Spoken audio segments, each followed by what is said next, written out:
Alright, welcome back. It's Sunday, November 30th. Doing the update after Steve's birthday. I would say we're mostly successful. We are able to run trains. You might see a couple, it depends how Steve does his update. You might see a couple in there. We did get all the DCC system in, and oh, look at that, a westbound. Everything is running. We still have not issues, but some work to do, in that we need to get the tortoise machines installed, because it's kind of annoying because the trains will at certain points pick the frogs, obviously if they're tend to be going the wrong way. So that's something we definitely got to work on, and I have all the tortoise machines we need. We'll get those in. So this is the temporary area here for the Central Valley Bridge, which will come in. You see the main DCC bus and the separate block buses, which are the 14 gauge wires. I'm starting to go around now and solder all the feeders. All the feeders are in. Every roughly 4 or 5 feet or so, where it made sense. So here's where we obviously need to get the tortoise machines in, because it tends to be a little bit annoying. The frogs aren't powered yet, but so far it hasn't been a problem. I think the larger wheelbase all-power locomotives seem to work a little bit better on the non-powered frog. Well, they're going to be powered. We also got all of the different control panels up. None of the switches are installed yet, but they will be shortly. But we got them all installed. So like I said, everything runs good. We're just working on the various wiring. This is the smaller black and white. They're the actual block buses.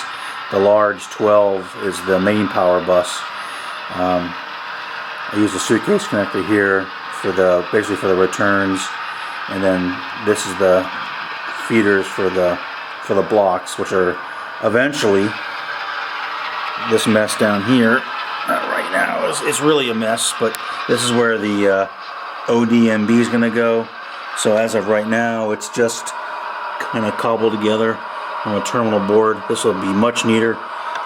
Since I don't have the block detectors in, we're just basically ignoring them and just going straight to power the blocks. I haven't cut the gaps yet for the blocks. That'll happen. Like I said, I did go through and in certain spots used the Fast Tracks PC board ties. Not the ones that are meant for the switches, because they're not full height. These are full height ones. These are meant for their main line or branch line fixtures, for laying, I'll call it normal track, to match up with your flex track. The ones that are in the switches are actually slightly smaller, so just be aware of that. So I might have gone a bit overboard, but I was worried in the curves about perhaps the flex track popping out, because I got bit by that last time.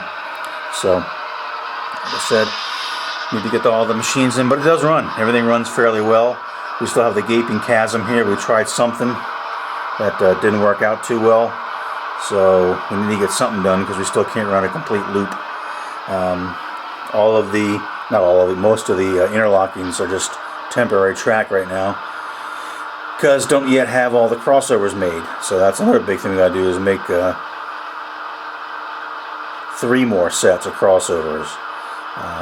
So that's got to be top priority. Like I said, most of the wiring is in. It's just a matter of getting the stuff up. This is the control cabinet for the obviously for the Easy DCC system, and the 3 RR ramp meters, which I really like, because you can see the current draw. That's one locomotive. That's the train you just saw. So it's drawing about 0.22, 0.23 amps for that one engine. That's a temporary programming track. I know, a little kludgy, but for now that's what we're doing. Inside here, this thing is hinged, and it can basically drop down to be worked on. So that's the inside of it. It was fun wiring all that 12 gauge wire in there. Even stranded, it's still tough. But and that's the way all the control cabinets are. Even this one here, which again doesn't have the switches on it yet. But Steve did pick the colors. I like the colors he picked. I think they look pretty sharp. But they're also basically hinged, and they can drop down. There's the back side. The painting isn't nearly as neat on the back side. It doesn't have to be. But that's access to wire. So that's the way all the control cabinets are. And then when you're done, you just gotta bring them back up and put this back in, which is a little difficult to do with only one hand and holding the camcorder, and this is not working out too well. The heck with it. I'll get it when we're done. And there goes the train backwards. There's a wireless receiver. There's the antenna. Seems to work pretty good. He's running it wireless now, and we've gone across the whole layout, and it seems to be pretty darn good. So under here is the main part of the DCC system. There's boosters 1 and 2.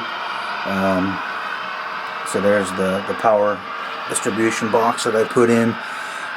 There's the start of all the wire. I'm going to clean it up a little bit, but and over there is booster number 3. And like I said, the wireless receiver is sitting basically right inside here, underneath. As you can see it there, I put a little shelf for it. Try it out. So hopefully that works. Of course, the only fear is if we hit this antenna, but we'll see what we can do about that. So there's the other control cabinet. Like I said, they're not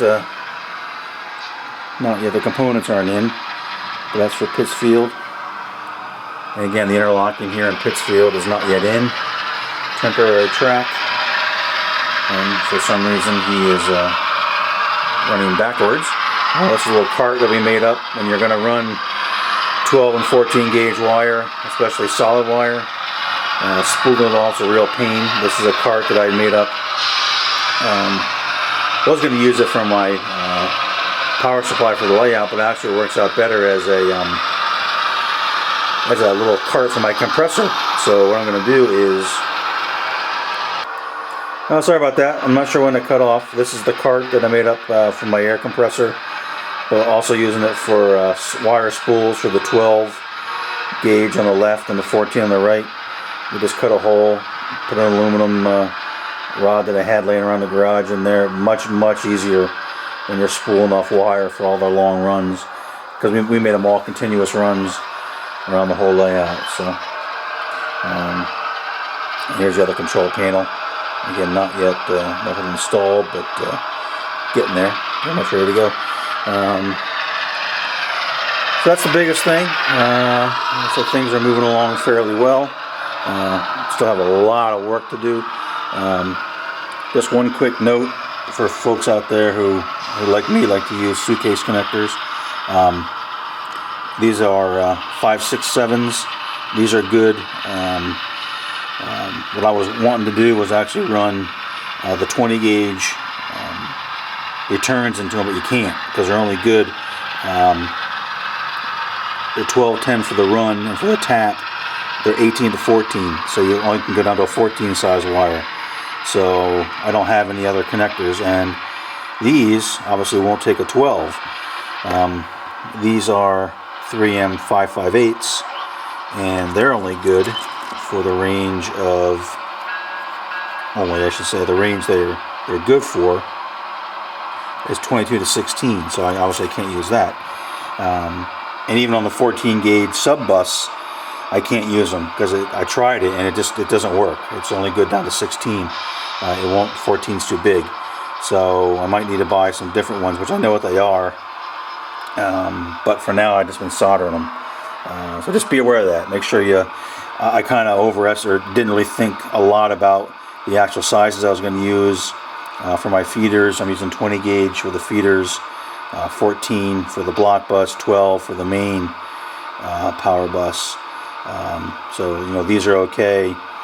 Going from, say, the 12 to the 14, that's no problem with that.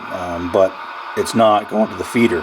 and need to come back to the 12, the common on the 12 for my return from the rail. So I've been soldering them, and these also don't quite work for the sub bus, the block bus, to go from the 14 gauge wire to the 20 gauge feeder. The 14 is too big for those, so be careful, think about it, and try to decide ahead of time, which I thought I had done, but apparently I did not do that very smartly. So I can't really use, a lot of these, and you can see I have a whole bag of them, but they're not going to use for the intended purpose. I have to buy some different sizes, or just continue soldering them. Not that soldering's bad, but just be aware of that. So that's pretty much it for now. Work's going to progress on now with the tortoise machines, finishing the wiring, and again eventually coming up with some type of something for that big pull-out section so we can run a whole train around the loop. So I can say we made it. Steve's pretty happy. He was able to get some trains running around, and we tried all kinds of different locomotives and running things, and so far things seem to be running fairly well. So pretty happy with it. So that's all for now, and we'll be back with an update as events warrant. Thanks, everybody.